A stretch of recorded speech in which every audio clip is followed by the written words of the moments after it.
Guys हम हमारे daily life में ऐसे ही सेंटेंसेस का यूज़ करते हैं जहाँ पर हम कहते हैं कि याद रखना कि तुमने मुझसे 1000 रुपये उधार लिए हैं। याद रखना कि अभी भी तुम्हें बहुत कुछ सीखना है। याद रखना कि ये आपकी जिम्मेदारी है। सो गाइज इस प्रकार की छोटे छोटे वाक्य को हम हिंदी में तो बड़ी आसानी से बोल लेते हैं, बट इसे इंग्लिश में कैसे कहेंगे, इसके लिए कौन से स्ट्रक्चर की यूज़ करेंगे, आज के इस वीडियो में हम सीखने वाले हैं।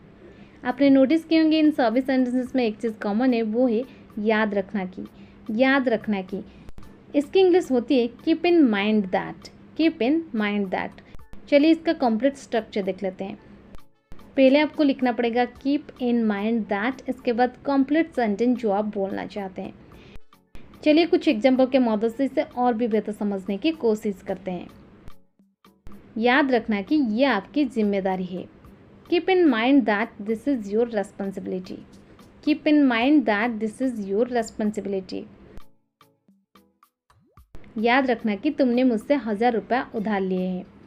Keep in mind that you have borrowed 1000 rupees from me. Keep in mind that you have borrowed 1000 rupees from me.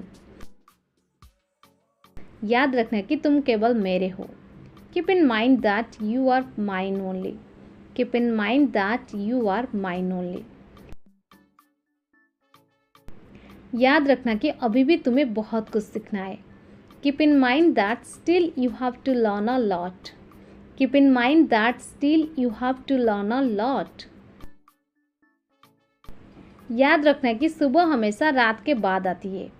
Keep in mind that morning always comes after night. Keep in mind that morning always comes after night.